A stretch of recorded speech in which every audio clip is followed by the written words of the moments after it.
You are a young woman.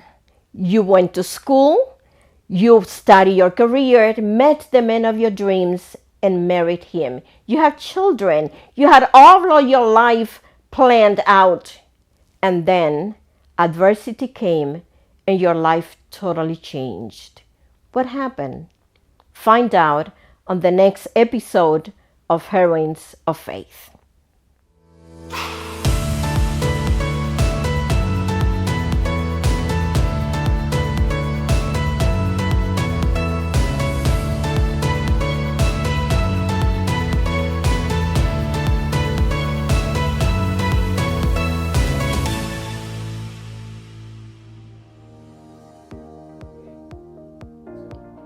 Welcome to Heroines of Faith. Thank you for tuning in.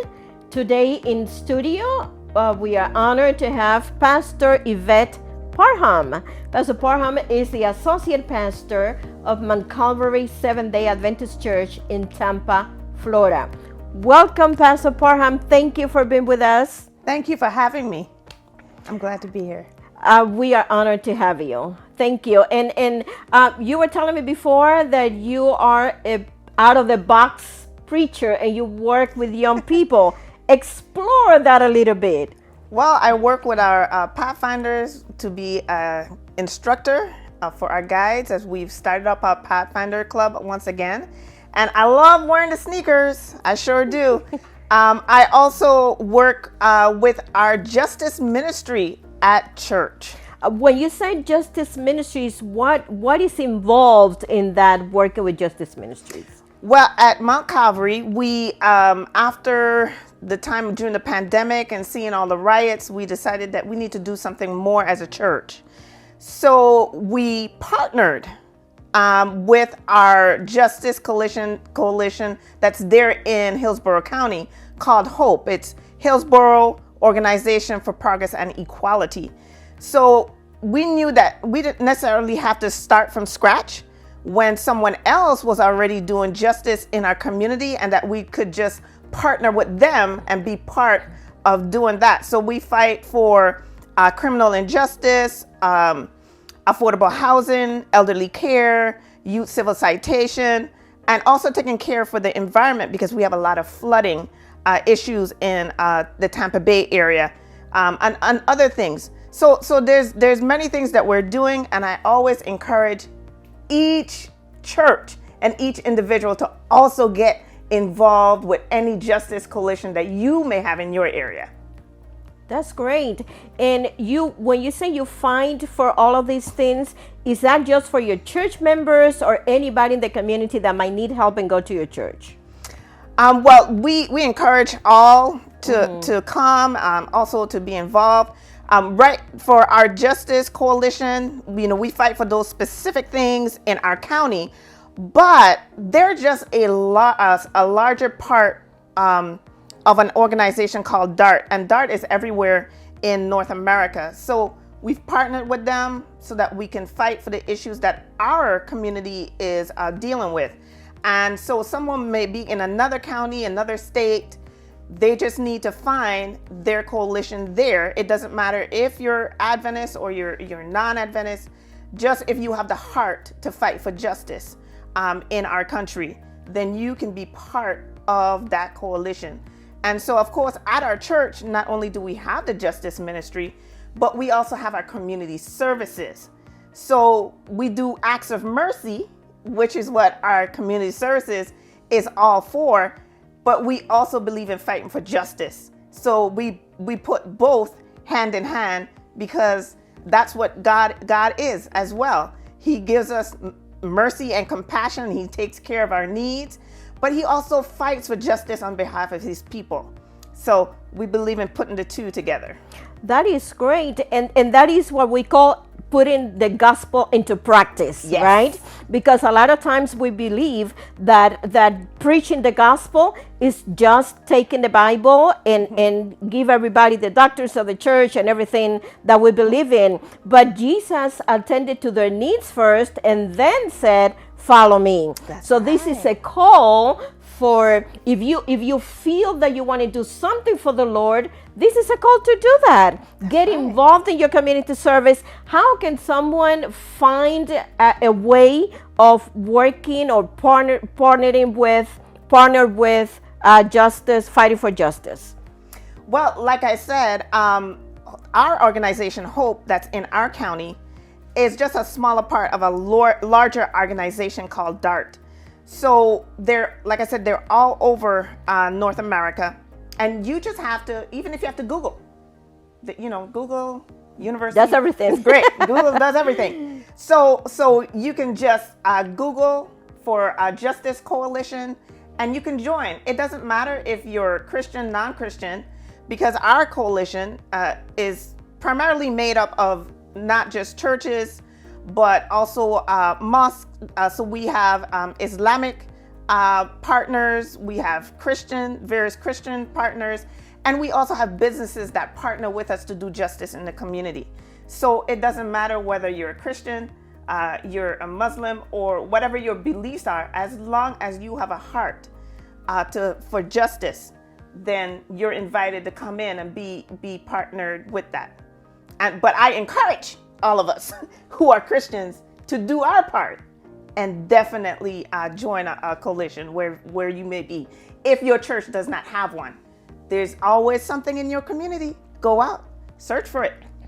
And you mentioned before that you call yourself an out-of-the-box preacher. Mm-hmm. Why is that? Besides the fact that we need to speak the language of our young people in trying to make a balance with all the information that they get in this age that we live in, how do you communicate with them in a way that they not only understand the gospel, but we are a relevant ministry?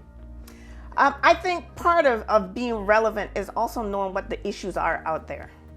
And so I take time to not just listen to the youth, but also see what's out there in social media, what the issues are out there, and try to understand it.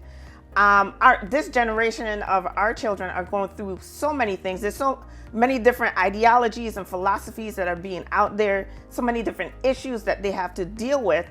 And they're looking for someone to address those. And the answer, sorry to interrupt, the answer is not just ignore the problem, right, but the answer is to get educated, be informed, and then try to help them, correct? Right, and not only that, but also help them to see where the Bible addresses the issue and what God would like to see for them, how to live and how to be in this world. So we kind of have to just mirror the two for them in a way that they understand, but don't water down the truth. They really do want the truth. And especially my kids, I talk to them, they want the truth and they want it to be done in an honest manner. And you just have to give it to them in a way that they can understand, but definitely address the issues that they are struggling with and help them to see that Jesus is real. Totally agree with you. Totally agree. Pastor Parham, how did you become a pastor? What was what do you do before, and how did you feel that calling, that passion? Because ministry is not an easy, it's not an easy thing to do, right? It's not that easy. Ministry is not for the faint of heart, and yet and still God has called each one to do some form of ministry. Exactly. But pastoring is definitely not that easy. I'm also a PK, a pastor's kid. And so I didn't endeavor to be like my dad. But I began studying nursing at Oakwood.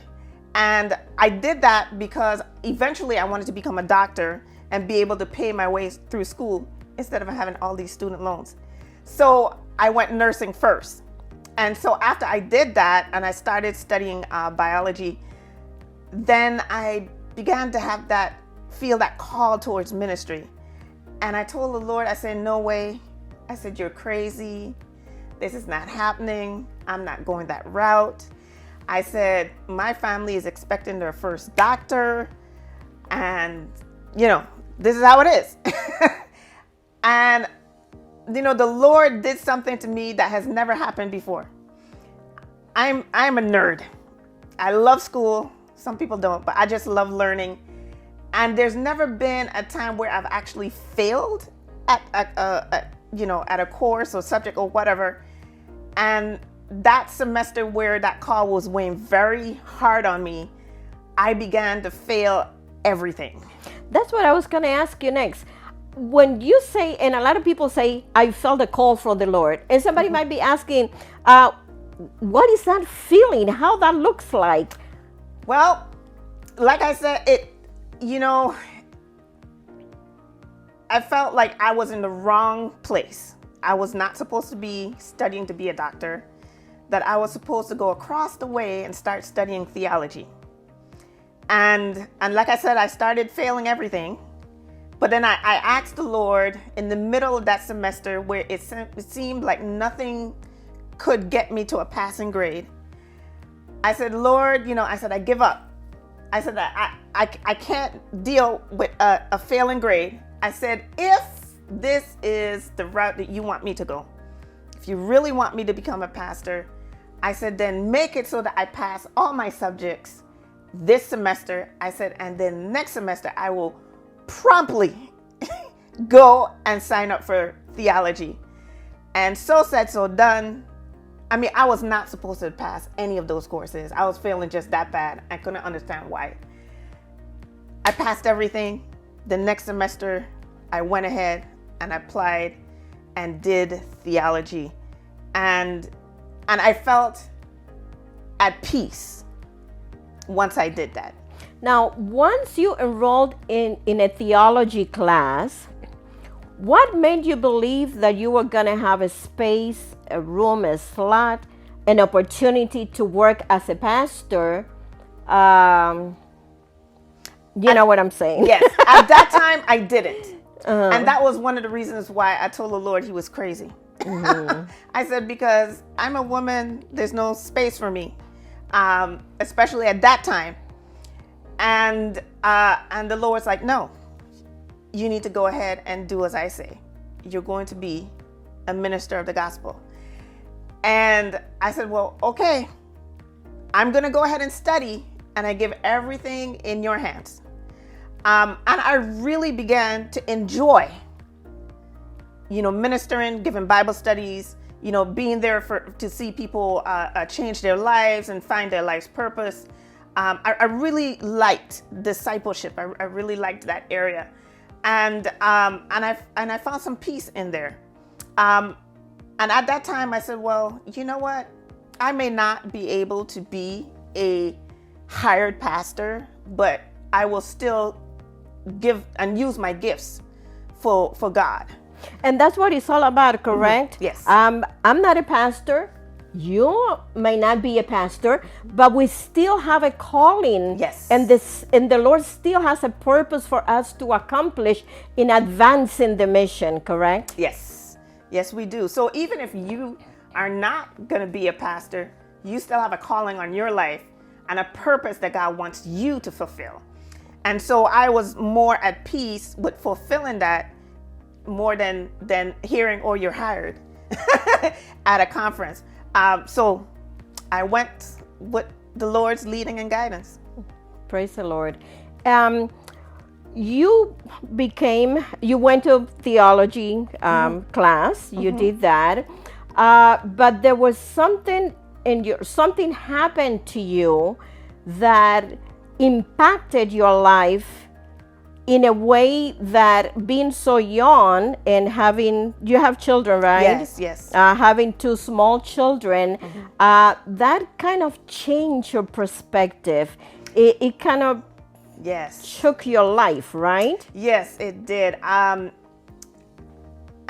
what you're referencing to is that years later, I had met my husband at Oakwood, got married, went to seminary, we started having children. And in 2008, at that time, he came down sick all of a sudden, and went to the doctor and had to have immediate surgery. And at that time, we found out that he had cancer. But then later on, everything was well. He did, they said you're cleared. But in '09, because we had a series of traumatic events, him being diagnosed with cancer was traumatic, at the very beginning. How old were your kids? My kids were about 18 months. My daughter was about 18 months at that time. My son was, 3.5 going on 4. But after he had been cleared from his cancer, then in '09 we got into a car accident. Oh. So it was very devastating for us, because my youngest, my daughter, had to have she had a head injury and had to have brain surgery and plastic surgery. How old was she again? So she was just about shy of 18 months at that time. When the accident happened. And so we had to take time to heal from there. Praise the Lord that she survived. There was times where it's touch and go. I really didn't know at that time whether she was going to survive. But there was prayers that were being offered for us throughout North America, throughout different other places of the world, who had heard about our plight and started praying for our family. And we're so appreciative because we saw miracles really happen. And so we thought that we had gotten beyond that. But then in 2010, my husband was re-diagnosed with cancer. Hold it right there, Pastor Parham. We'll be right back to see how Pastor Parham was able to deal with the situation she was confronted and how the Lord gave her the strength to move on. We'll be right back.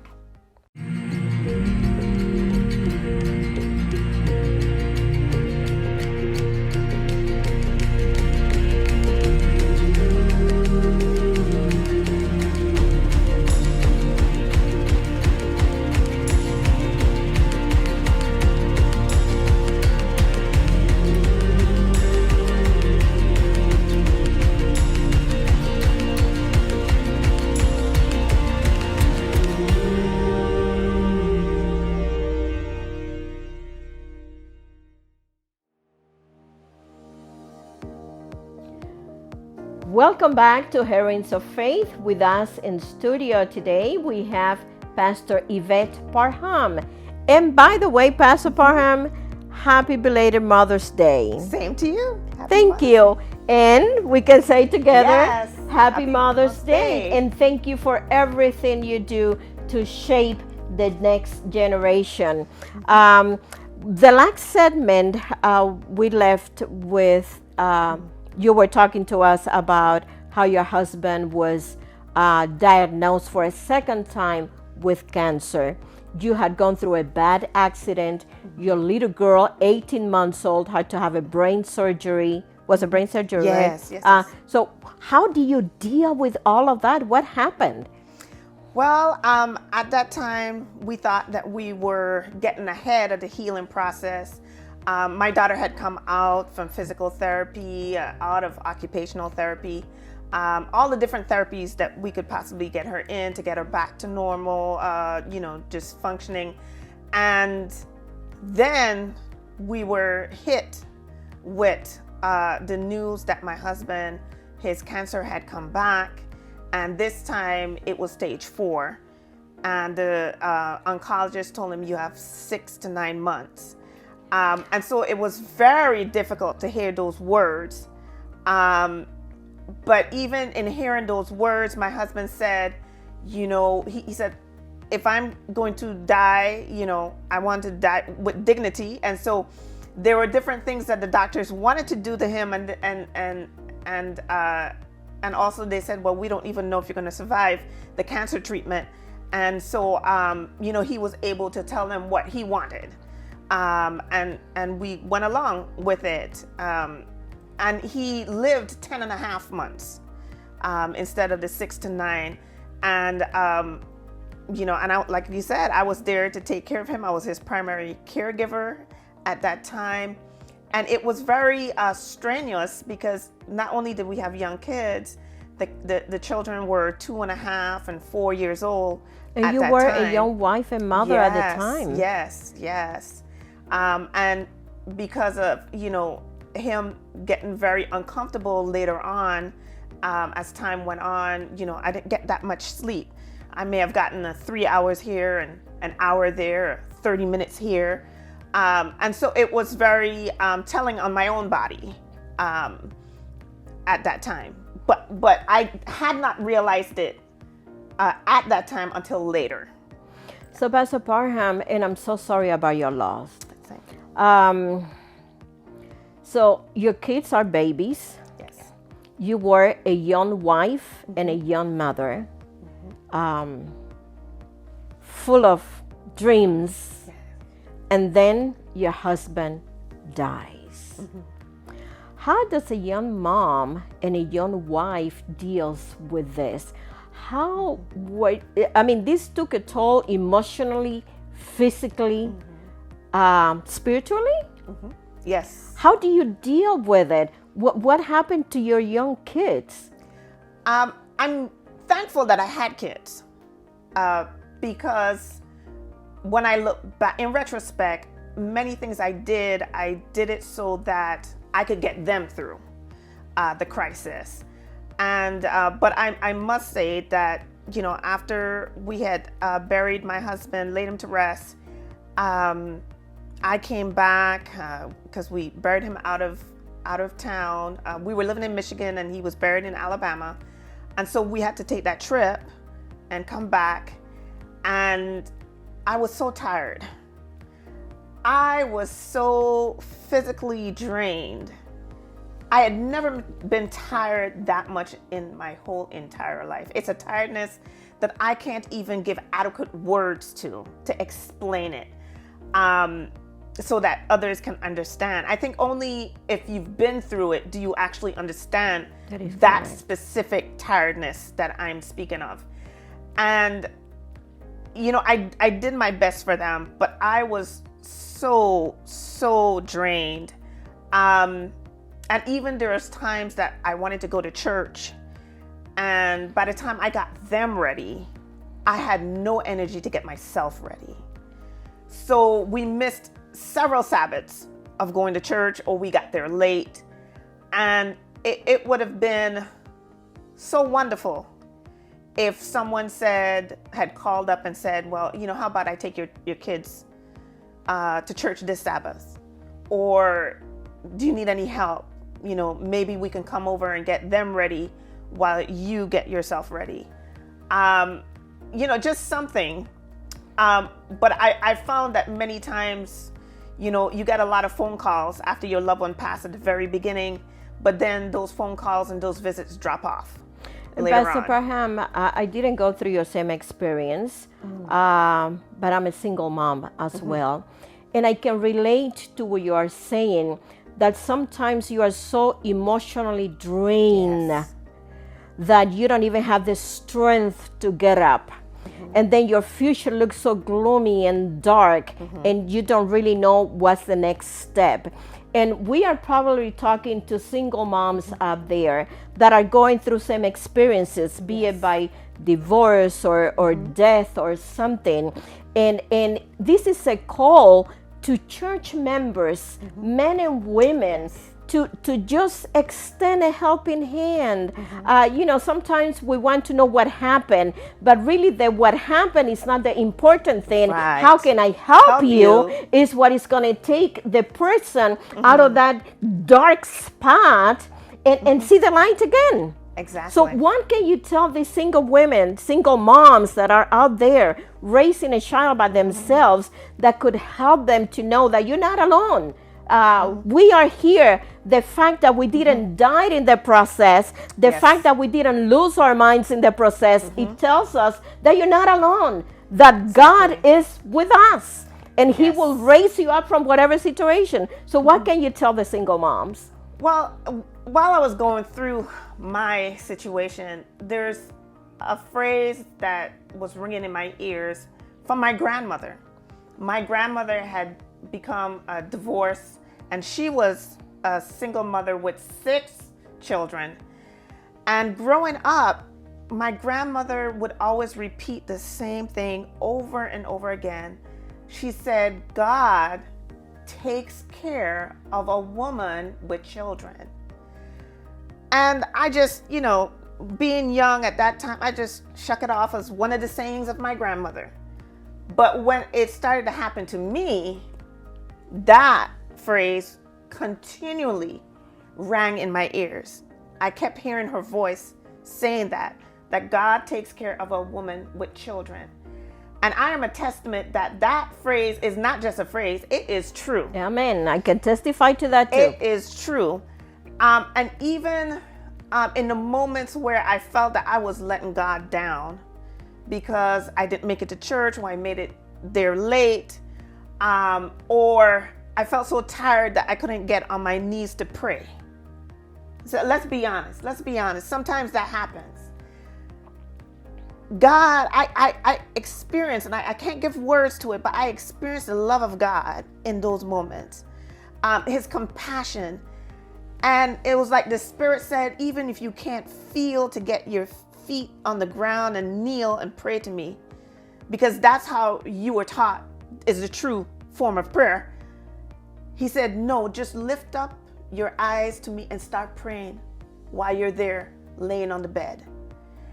And I started doing that. And I started re-experiencing God in my situation at those times. And I really just kind of went back to square one with God, because it really was a dark moment. I didn't know. I was always the kid who had my 5-year, 10, 15, 25, 50-year plan out. Like, I actually wrote it out. But this was the first time in my life that I did not know whether I was turning to the right, left, going back, or going forward.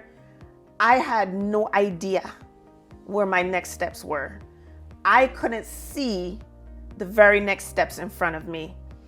And that's when I really cried out to God. And I said, you need to make my path plain to me.